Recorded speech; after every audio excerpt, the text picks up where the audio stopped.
Estamos aqui com o Dr. José Passini. Ele é professor aposentado nos idiomas italiano e esperanto na Universidade Federal de Juiz de Fora, reitor da Universidade Federal de Juiz de Fora, mestre com dissertação sobre Esperanto na PUC do Rio, doutor com tese sobre Esperanto na Federal do Rio de Janeiro e ex-presidente da Liga Brasileira de Esperanto. Olá, doutor José Passini, é um prazer estar contigo nessa entrevista. Prazer é nosso, a oportunidade de falar sobre o Esperanto, língua que nos é tão cara ao coração, é muito gratificante. Muito obrigado. Conte para o nosso telespectador, o que é o Esperanto? O Esperanto é uma língua planejada, uma língua, muitos dizem até artificial, né? Artificial é um termo que não é aplicável ao Esperanto. O Esperanto é uma língua planejada porque é baseada em línguas naturais. A diferença da língua eminentemente artificial. Foi artificialmente elaborada, mas sobre elementos de línguas naturais. É uma língua regular, de facílimo aprendizado e que dá uma segurança muito grande ao falante, sobretudo ao atender um aspecto muito importante que não é tão observado pelos aprendizes de língua estrangeira. O Esperanto nos coloca sempre em igualdade de condições, é uma língua democrática, porque ao falar o Esperanto nós não estamos em situação de inferioridade perante ninguém. Observe que quando você fala uma língua estrangeira com aquele que a fala desde criança, chamada língua materna do outro, você tem uma desvantagem, porque enquanto você está pensando o que falar e como falar, o outro só está pensando em o que responder. O como responder ele não precisa, né? Então, o Esperanto é uma língua democrática. Todas as pessoas têm a mesma facilidade ou dificuldade no uso do Esperanto. Eu acho que é uma violação aos direitos linguísticos de uma pessoa quando você tem de usar a língua do outro. Você está sendo violado no seu direito linguístico, porque você está em situação de inferioridade. Porque por mais que o aprendiz se dedique ao aprendizado de uma língua estrangeira, principalmente aprendida já na idade adulta, ele nunca vai falar aquela língua com a mesma naturalidade, com a mesma espontaneidade com que fala o nativo. E conte para nós quais seriam as vantagens e como utilizar o Esperanto nos dias de hoje. Vantagem de você utilizar o Esperanto, como eu utilizo, por exemplo, eu tenho correspondência com muitas pessoas do mundo, tenho acesso à literatura escrita originalmente em Esperanto, tenho acesso à literatura traduzida para o Esperanto, em cuja língua original eu não teria acesso, por exemplo, uma obra sueca, traduzida para o Esperanto. Tem outro aspecto que fere o direito linguístico nosso. Você muitas vezes vai ler uma obra sueca em português porque ela foi inicialmente traduzida em inglês. Porque raramente você pega uma obra sueca ou dos países eslavos traduzida diretamente de lá para o português, mesmo porque há até dificuldade de tradutores. Então nós sofremos um processo de restrição que as pessoas não observam isso. Uma espécie de peneira seletiva, o inglês e o francês. Muitas obras estrangeiras você pode notar, traduzida em português, mas você olha lá a partir de uma tradução francesa ou de uma tradução inglesa. Quer dizer, você já recebe uma retradução de uma obra. Então não é vantagem nenhuma você aprender. Agora, vou aprender, por exemplo, francês ou inglês para ler as obras originais, né? Isso seria, só para isso, seria uma perda de tempo, né? Você gastaria muito tempo. Agora, o Esperanto não. O ideal do Esperanto é esse. Você escreve uma boa obra em português, ela é traduzida no Esperanto, você abre a possibilidade do mundo inteiro que fala Esperanto ler essa obra com facilidade, né? Não tenha dúvida. Sim, e como foi seu primeiro contato com o Esperanto? Como você descobriu essa língua? Me conte para nós. Bem, eu sou de família espírita e a Federação Espírita Brasileira, desde os seus primeiros tempos, desde o meu tempo de criança, né, desde o início do século passado, a Federação Espírita Brasileira, por entender o caráter universalista do Esperanto, deu bem forte ao movimento esperantista, né? Embora o Esperanto em si não tenha nada de religioso, mas é um elemento que os espíritas dirigentes da Federação Espírita Brasileira viram que é um elemento que facilitaria para o mundo a difusão das ideias espíritas. Então deram apoio ao Esperanto. E nos livros espíritas, de um modo geral, vinha na capa, na última capa, vinha uma propaganda do Esperanto. Eu, na minha infância, lá no interior do estado de São Paulo, perguntava para o meu pai, né? Isso dos anos 30 e poucos, né? Pai, o que é esse Esperanto? Meu pai não tinha informação, né? Falava, é uma língua aí, tá? Mas não... Quando eu me mudei para Juiz de Fora, em 1950, eu comecei a frequentar um grupo espírita lá, e lá no grupo espírita foi oferecido um curso de Esperanto. Então eu fui fazer o curso de Esperanto, cara. Não tinha ideia do que era o Esperanto. E fiz o curso no ano seguinte, eu comecei a ensinar, eu não era professor nessa época. O Esperanto é tão fácil que possibilita, eu tinha só segundo grau. É tão fácil que possibilita isso. Aprendi no ano seguinte comecei a ensinar, né? E a partir daí eu me engajei no movimento. Hoje eu sou delegado da Associação Universal de Esperanto, em Juiz de Fora, né? Porque a Associação Universal de Esperanto tem delegados nas várias cidades do mundo, né? Então, a pessoa adquire esse título de delegado, ele fica disponível para responder a perguntas de pessoas do mundo inteiro que façam Esperanto. Não vale fazer perguntas sobre política, essas perguntas que separam os homens. Mas se eu, por exemplo, quiser saber como é que está a questão da ecologia aqui no Brasil, como é que está aí, como é que é feita aqui a distribuição de energia elétrica, né? Eu já recebi muitas perguntas. Agora, de um modo geral, as pessoas também põem uma faixa em que ela pode responder, né? Eu, por exemplo, não vou responder a questão de astronomia, porque a única coisa que eu sei de astronomia é que a Lua é satélite da Terra, né? O resto... Então é isso. Então, ok. Chegamos ao final do primeiro bloco e voltamos já já.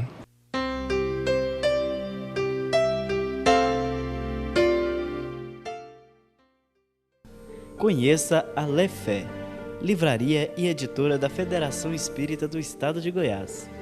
Menores preços, obras selecionadas, conforto e garantia. Facilidade no pagamento, entrega a domicílio. Venha tomar um cafezinho com a gente.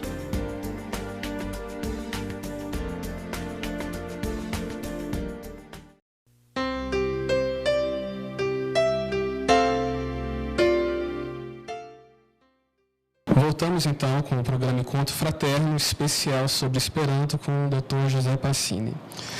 Passini, você disse que já teve contatos, experiências com não falantes da língua portuguesa, não espíritas, né? Nossos irmãos de outros continentes, outros países. Diga para nós como é que foi essa experiência, como que ela ocorreu, foi em congresso, foi ao acaso? Eu participei já de vários congressos mundiais de Esperanto, né? E nesses congressos a Federação Espírita Brasileira distribuía livros e promovia palestras, né? Eu falei em alguns congressos. Tive a oportunidade, por exemplo, na Alemanha, de falar sobre reencarnação na visão espírita. Para muita gente que nunca ouviu falar em reencarnação, né? Falei até algumas novidades, porque dentro da visão espírita, todos os filhos são adotivos, né? Porque são espíritos que você adota, espíritos que já existem você adota. Você apenas dá o corpo físico. Para eles isso é uma coisa que vai fazer eles pensar uma semana, né? Coisa que para nós é comum. Uma experiência interessante que eu tive na Austrália é que eu saí do congresso e me esqueci de tirar o crachá. O crachá era mais ou menos o tamanho de um livro desse de tamanho normal, uma coisa enorme. E eu saí pela rua com o crachá lá. E, antes da palestra espírita, encontrei um cidadão lá de um outro país que não era australiano, me parece que dinamarquês. Ele me abordou na rua, porque ele viu que ele era esperantista, o crachá dele estava escondido, o meu não. Mas ele estava com o livro dos Espíritos na mão, em Esperanto. Eu já tinha dado uma lidazinha no livro, algumas ideias básicas do Espiritismo e tal, sobre a evolução do Espírito, e me fez uma pergunta.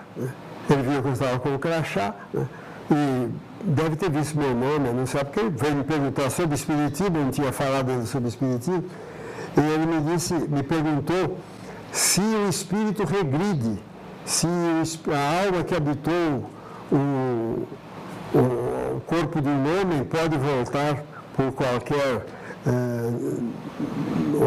necessidade ou punição, voltar habitando um corpo animal. Ela está chamada metempsicose, né? Que é até explorada por pessoas que combatem a reencarnação, né? E ele então não estava com ideia, queria se esclarecer, né? E eu, infelizmente, ele fez uma pergunta que eu sabia de cor. Eu falei, abre a questão 612, que você tem a resposta aí no livro dos Espíritos e Esperanto, que você já tem na mão, né? Aí ele abriu na hora e olhou e disse assim, esse de pravas, quer dizer, você tem razão, tá, a explicação está aqui, né? São experiências, assim, extraordinárias que a gente tem, né, de um contato com pessoas que nunca ouviram falar em comunicação dos Espíritos, conquanto a comunicação dos Espíritos esteja perfeitamente delineada lá no Novo Testamento. Paulo, o apóstolo, foi a maior autoridade em assuntos mediúnicos dos tempos apostólicos. Está lá na primeira carta aos Coríntios, no capítulos 12 e 14. Ele fazendo perguntas, orientando médios, etc. Só que ao invés de falar médio, falava profeta, né? Profeta, como está lá em Esperanto. Então está lá. Então as pessoas ficavam espantadas, porque eu ia falar sobre Espiritismo e me louvava no Novo Testamento, que eles conheciam, mas esses aspectos eles não conheciam. Né? Não conheciam, então ficavam impressionados. Falei, mas está aí no seu Novo Testamento, leia na sua língua nativa que está aí. Não é a versão esperantista do Novo Testamento que traz isso, não. Está no original da sua língua também.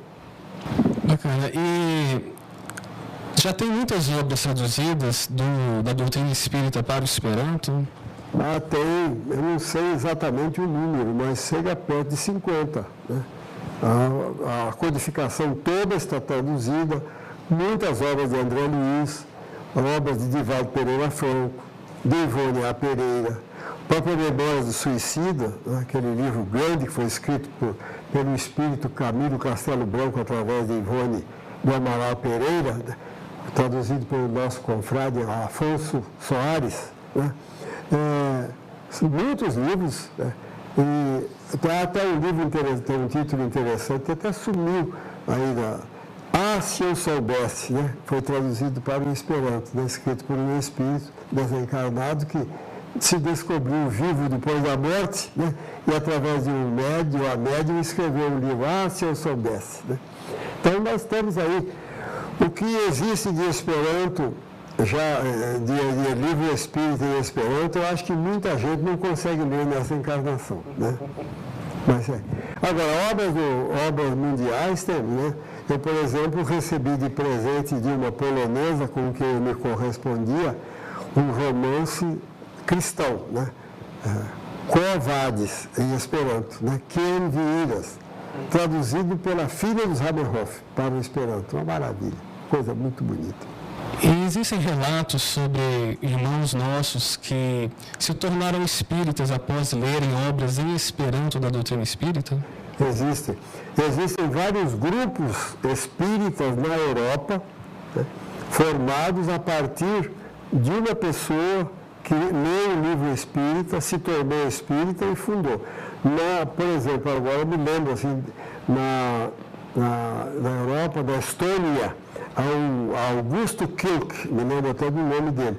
Augusto Kirk, ele leu o livro dos Espíritos em Esperanto, se convenceu da veracidade da doutrina espírita, estudou outras obras, fundou um grupo espírita. Então, ele estuda o espiritismo em Esperanto e transmite para os seus conterrâneos na língua dele, estoniano. E agora, a última notícia que eu tive, ele estava traduzindo o Livro dos Espíritos a partir do Esperanto para o estoniano. Coisa que aconteceu também com a edição do Livro dos Espíritos em japonês. O Livro dos Espíritos em japonês não foi traduzido do francês, não, do original francês.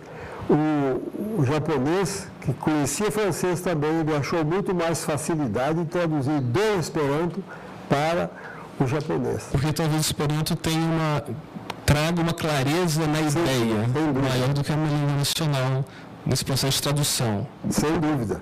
Não são só esses casos, não. Há outros casos também. Né? Eu conversei, por exemplo, com um espanhol, aliás, que até me recebeu na casa dele. Eu fui obrigado a ficar um dia lá em Madrid. Ele foi me buscar no aeroporto e me ofereceu almoço e tal. Queria que eu dormisse lá, mas eu tinha de viajar. Ele também se tornou espírita, ele e a esposa, por causa de estudar Esperanto. Embora em espanhol existam obras espíritas em espanhol. Mas como ele era esperantista, viu aquela obra em Esperanto, ficou curioso. Né? Então, estudou e se tornou espírita. E assim eu conheço muitos. Eu conheço, por exemplo, conheci em Juiz de Fora, hoje já estão os dois desencarnados. Né? Maria Almada, né? E o nosso irmão Almada, ele era brasileiro, conheceu essa senhora no Congresso Mundial de Esperanto em Londres, né? Ela era húngara, né? Criada na Iugoslávia, né? Mas Esperanto, os dois em Esperanto começaram a namorar, se casaram, moraram em Juiz de Fora, né? Moraram em Juiz de Fora há algum tempo. Depois mudaram-se para Santos. Né? E existem muitos casais cuja língua inicial de casados é o Esperanto. A língua doméstica deles, durante muito tempo, era o Esperanto. Até um absorveu a língua do outro, ou então absorveu a língua do país onde eles moram. Né? Existem muitos casos assim, né, de casais.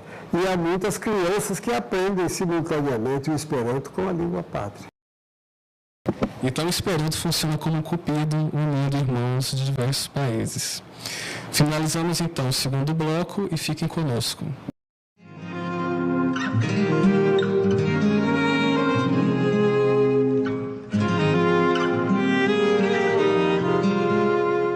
Olá. O livro Paulo e Estevão está completando 70 anos. Informações belíssimas. Obra que merece ser estudada, meditada, comparada com os textos bíblicos. Pois aquilo que não está em Atos dos Apóstolos, ou que se deixa apenas como uma suspeita, em Paulo e Estevão encontra-se a confirmação. Então, são obras complementares, extraordinárias, da mediunidade exuberante de Francisco Cândido Xavier e do Espírito Emmanuel. Mas eu gostaria de ler um trecho que nos faz relembrar o trabalho de Paulo de Tarso. É um texto de Isaías, capítulo 49, versículo 6. Eu te pus para a luz dos gentios, para que sejas de salvação até os confins da terra. Esse texto também está em Atos dos Apóstolos, capítulo 13, versículo 47. Confins da terra.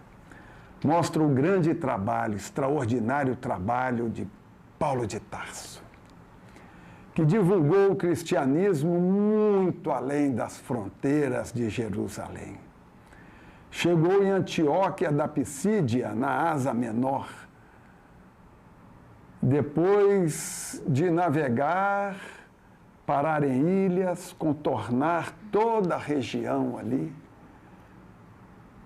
adentrar por terras onde jamais o Evangelho chegou, divulgar o cristianismo e o Cristo.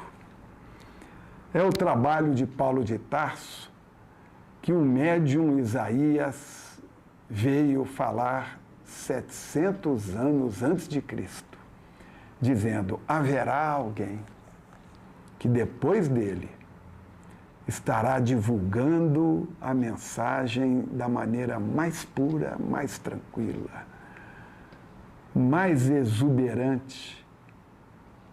E quem cumpriu esse trabalho foi Paulo de Tarso.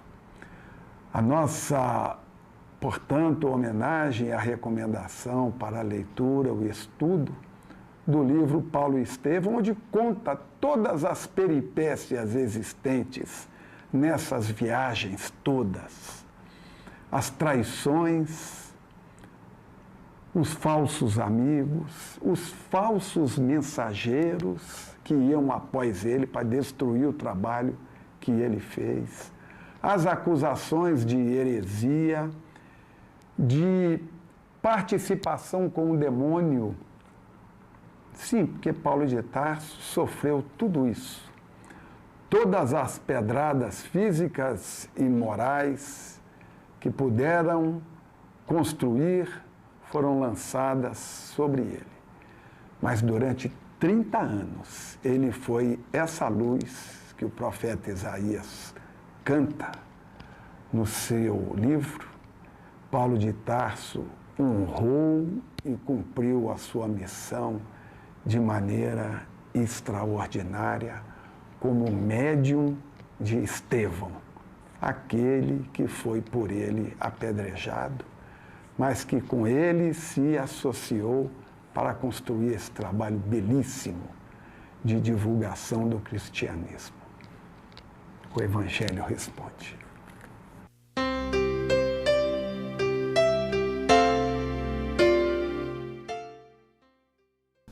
Conheça a Lefé, livraria e editora da Federação Espírita do Estado de Goiás. Menores preços, obras selecionadas, conforto e garantia. Facilidade no pagamento, entrega a domicílio. Venha tomar um cafezinho com a gente.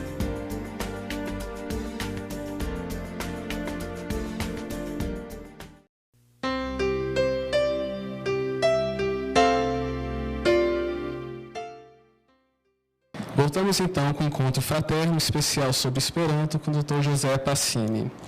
Passini, qual que é a relação entre o Esperanto e a religião e a doutrina espírita e com as demais religiões? Existe alguma ligação? O Esperanto é neutro, não é? O Esperanto é um movimento neutro. A pessoa pode ser esperantista, eu conheço até materialistas. Aliás, por falar disso, uma curiosidade. Existem mais de 60 sociedades de âmbito mundial que usam o Esperanto. Sociedade de médicos esperantistas, escoteiros, de sociedade de espíritas, de católicos, protestantes, budistas, homotanos, né? São mais de 60. Existe, curiosamente, a Sociedade dos Ateus Esperantistas. Eu até agora, no último congresso que eu estive em Copenhague, né, na Dinamarca, eu ia assistir, perdi por uma questão de um outro interesse que surgiu lá na hora, uma necessidade, mas eu ia assistir a uma conferência de um ateu em Esperanto. Eu queria ver o que ele falava, os argumentos dele para ser ateu, né? E achar isso interessante. Então, existe. Eu, pessoalmente, sou assinante, sou espírita, né? Mas sou assinante da Espero-Católica, que é uma revista católica, né? Eu sou assinante do Dia Regno, que é uma revista protestante. Sou assinante assinei o Boto, né? Outras religiões, agora, Lida Esperantista, Bahá'í, entendeu? Eu tenho, assino essas revistas exatamente por isso. Como eu faço palestras em lugares, às vezes em universidade, etc., e as pessoas logo vêm com essa história. Esperanto é língua de espírito. Eu falo, não, você está equivocado, né? O Espiritismo promove o Esperanto mais do que as outras religiões. Por isso é que nós temos no Brasil o maior número de delegados da Associação Mundial de Esperanto. E nós não precisamos do Esperanto. Você viaja 3.000 quilômetros daqui de Brasília para o norte, você ainda está falando português. Para o sul, mais ainda. Para o oeste, se você ultrapassar a fronteira brasileira, você está falando espanhol que dá para entender muito bem. Nós não temos essa necessidade que permite que tenha Agora, no Brasil, diga-se por questão de justiça, o Esperanto se difundiu muito no Brasil graças ao apoio da Federação Espírita Brasileira, que levou as federações estaduais também a fazerem aquele... Mas os espíritas ainda não acordaram para a necessidade do estudo da divulgação do Esperanto. Como ideal, porque nós não precisamos. Né? Eu, por exemplo, se não viajasse para o exterior... Né? Não precisaria do Esperanto. Agradecemos então a sua participação, José Pacini, e ficamos agora com um momento cultural especial sobre o Esperanto. Fiquem com Deus.